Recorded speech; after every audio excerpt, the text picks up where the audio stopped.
Our fans aren't even ready for this time.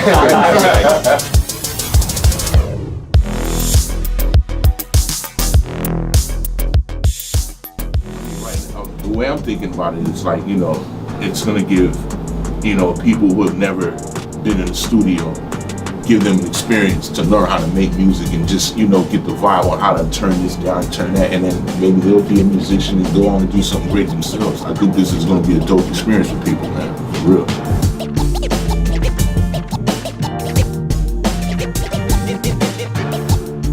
It's the future, man. That's all I can say. The future of beat making right here. I can see this, turning beat making into a whole nother thing.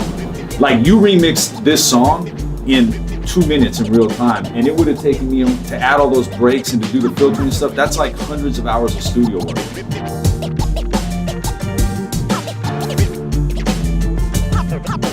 This is gonna help everyone who just hears music as a chunk go, wait a minute, actually music is a stew of all these ingredients. And then they're like, oh, what if we add a little salt? What if we take this out? That a more educated music fan just is gonna demand better music, and then we all win. They're gonna say, this is not good enough. Like, we can make a better beat in Electronauts than you can on your new album. You know what I'm saying? Like, they're gonna demand more from producers. Someone might be like, I don't wanna sit hunched over an MPC. I wanna put the VR glasses in, and I wanna actually bring performance back to beat making. And not this. That's what that is, man. That's performance right there. When you do it, wow, man, that was crazy.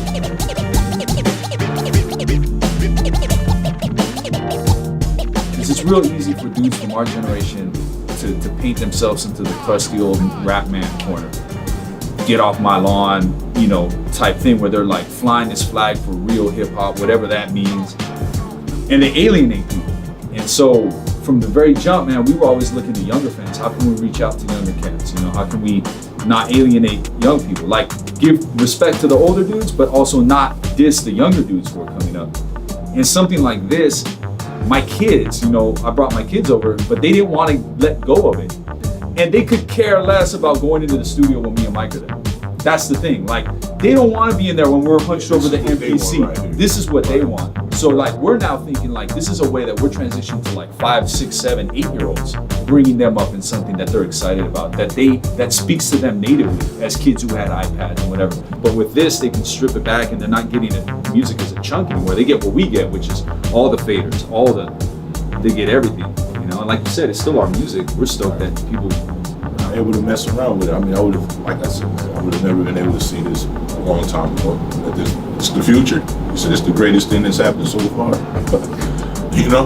Working with the team at Survios, working with you, like, was pretty sick. Him saying, all right, cool, now send over a couple of different break beats, or send over just Mike's cuts, but like pull them out, or like the funky, like whatever. I was, like going through our stuff, and I'm like, damn.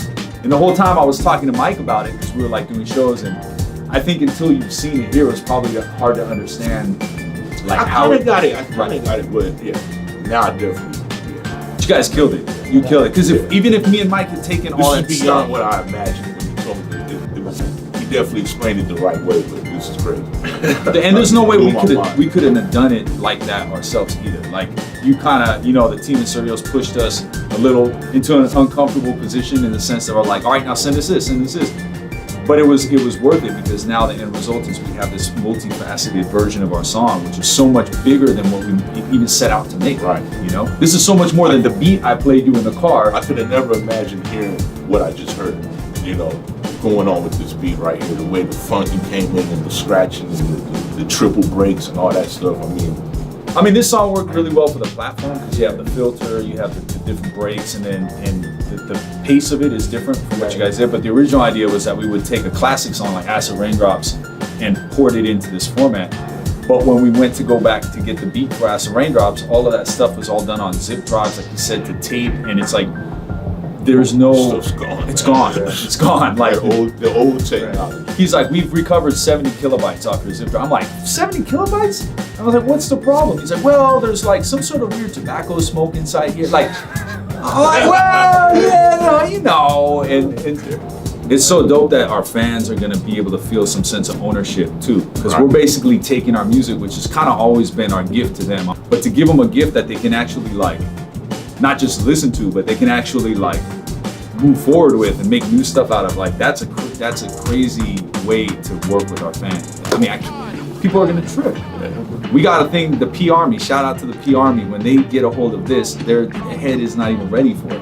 We got a couple of shows lined up. We're gonna we'll be in London and Dublin, and then we're gonna do a little homecoming show in LA. So people, just check us out online. Check the dates, man. We got the dates coming up. They'll be coming up. They can check our website, which is puts.band, and you can get your funky merch there, new albums, and we do release vinyl still, but we'll probably have a whole part of our website dedicated to make sure people know about this, because this is going to be just as important to our rollout as anything else going forward. No doubt.